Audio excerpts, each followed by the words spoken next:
Salut tout le monde, je vous retrouve pour cette courte vidéo, pas forcément planifiée, mais on est le 20 février et il y avait la journée de master à l'université Lyon 2. Et comme ça reste l'université dans laquelle je suis inscrite, même si c'est à distance, j'en ai profité pour me rendre sur place, vu que de toute façon j'habite dans la même ville. Et j'ai glané pas mal d'informations, j'ai suivi 2 conférences, celle sur le master MEF premier degré que je compte faire l'année prochaine, mais également j'ai fait la conférence sur la présentation de tous les autres masters sciences de l'éducation, simplement parce que j'essaie de réfléchir un peu voilà, si je ne suis pas prise en master MEF, en sachant qu'il n'y a pas beaucoup de place et que tous les masters sont sélectifs, je me suis dit au pire des cas, mieux vaut prendre un autre master qui m'intéresse et éventuellement préparer le concours en candidat libre si possible. On m'a prévenu que c'était très compliqué et que c'était une charge de travail énorme, mais je me dis ça doit pas être pire que la PACES, pas être pire que médecine, et quand c'est ton projet et vraiment ton envie, bah y a toujours moyen, et mieux vaut faire cette dernière solution, peut-être un peu difficile, plutôt que de se retrouver sans rien, sans master et sans possibilité de passer le concours. Donc voilà,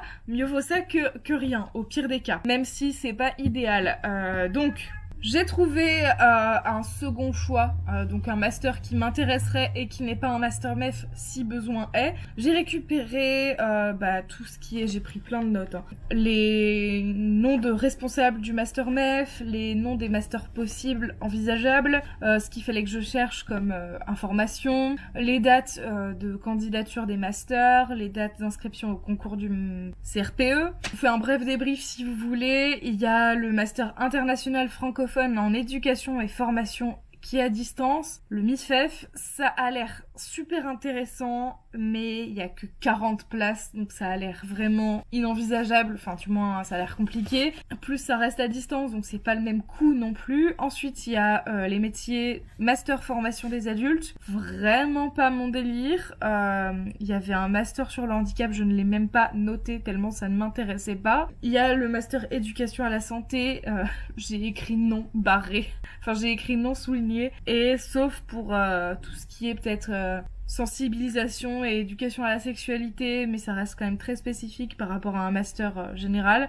Et le master 2 est très tourné méthodologie, je suis pas sûre que ça m'intéresse plus que ça. Et sinon j'ai noté le master direction des organisations éducative qui avait l'air un peu plus intéressant, je trouve.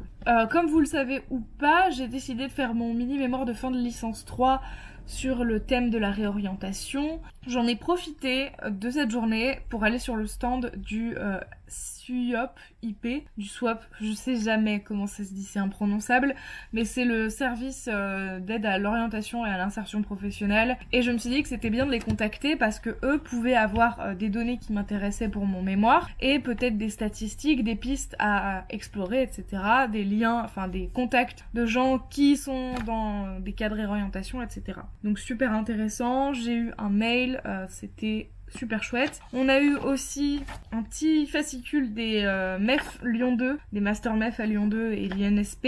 Il y en a 12 au total parce qu'il y a tout ce qui est professorat des écoles, il y a plusieurs sous-spécialités de Master MEF professeur des écoles, mais il y a aussi tous les Master MEF second degré avec des matières spécifiques. Donc pour enseigner les lettres, les cogestions, les langues vivantes, l'histoire géo, la musique, tout ce que vous voulez. Et au dos, il y a les contacts des responsables de parcours MEF de chaque master en fait. Donc c'est super pratique. Et il y a les dates d'ouverture de campagne d'admission. Donc là, aux alentours du 20 avril essentiellement. Donc voilà, je pense que je vais préparer ma lettre de motivation en amont de l'ouverture pour pouvoir poster mon dossier le plus vite possible. Et je vais revenir sur un point du dossier parce que j'ai vu des messages passer et j'en ai pas parlé parce que j'ai ce côté un peu égoïste aussi, hein, on va pas se mentir. À la fin, il y a quand même un concours, une entrée en master qui est sélective. Et je sais qu'il y a des gens qui le passent en même temps que moi et qui voudraient la même chose. Et même dans mon groupe Facebook où il y a les étudiants de ma promo, j'avais pas forcément envie de partager toutes mes clés et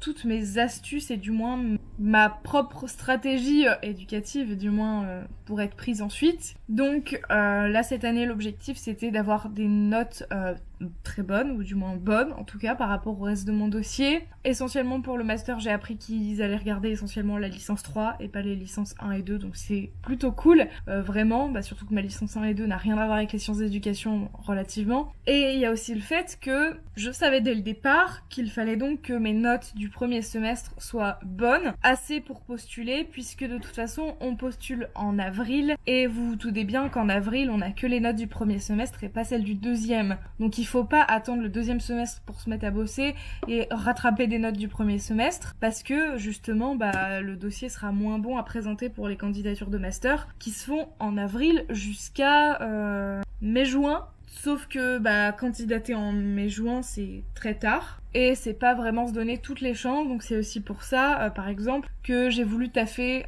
et m'assurer le premier semestre, ce que j'ai réussi puisque je vous ai pas dit que j'avais eu mes notes. Je vous ai pas dit peut-être, je ne sais plus. Mais bref, j'ai eu 14 de moyenne au semestre, j'ai eu 18,5 en psychologie de l'éducation, enfin je suis assez contente.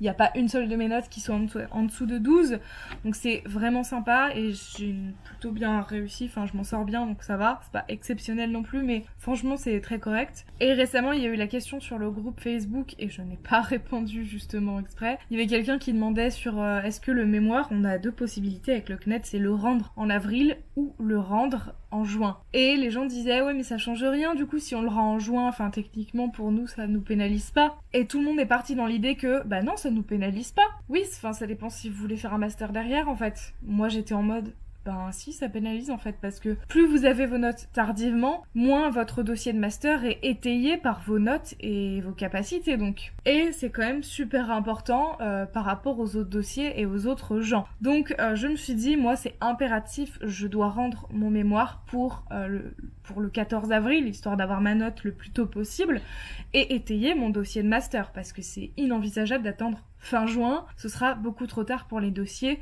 et ce serait vraiment dommage de rater une place en master juste parce que j'ai été feignasse et que j'ai voulu rendre mon dossier plus tard pour m'assurer une meilleure note qui du coup aura été inutile. Bref, je vous le dis en vidéo pour histoire d'eux, mais voilà, je fais des choix aussi et je ne dis pas forcément tout en vidéo parce que je garde à l'esprit qu'il y a quand même un concours et qu'il y a une sélection et que je préfère m'assurer toutes mes chances et éviter de donner toutes les cartes à tout le monde pour que j'ai encore plus de concurrence quoi. Enfin, il y a un moment, faut être réaliste aussi. Sans doute que je referai une vidéo après coup quand potentiellement j'aurais été prise en master 1 et que j'aurais obtenu mon concours. Là oui d'accord, j'aurais moins de stress et moins d'angoisse par rapport à la concurrence et au fait que on est quand même tous en concurrence, que ce soit dans nos dossiers, que ce soit au concours, il y a très peu de places. Surtout à Lyon, il y a genre 20% par rapport au ratio de places qu'il y a de gens pris et de nombre de gens qui se présentent et qui s'inscrivent au concours. Il y a que 20% des gens qui sont pris, donc c'est quand même compliqué.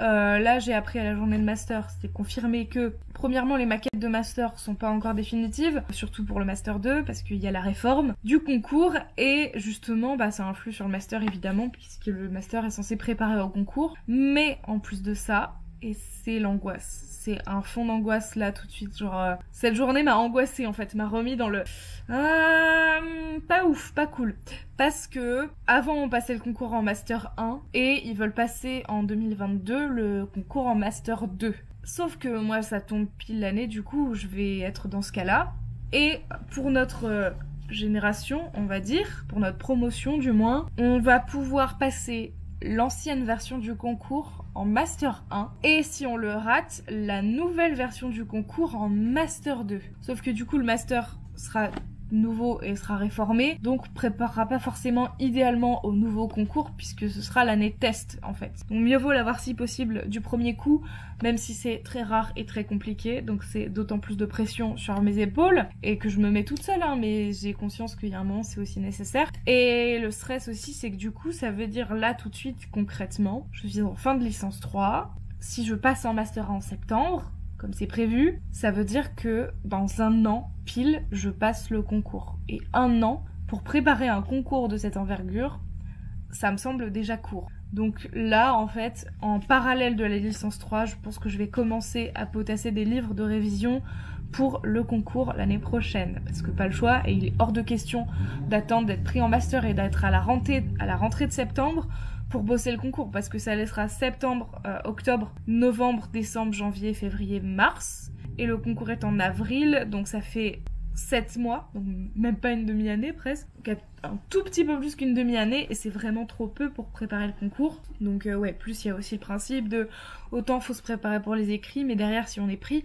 il y a les oraux à bosser, il y a un dossier à faire, etc. dans une matière à choisir. Donc ouais, plus vite je m'y mets, mieux c'est, et plus j'ai de chances à mettre de mon côté pour si possible l'avoir du premier coup. Ce serait formidable, sait-on jamais.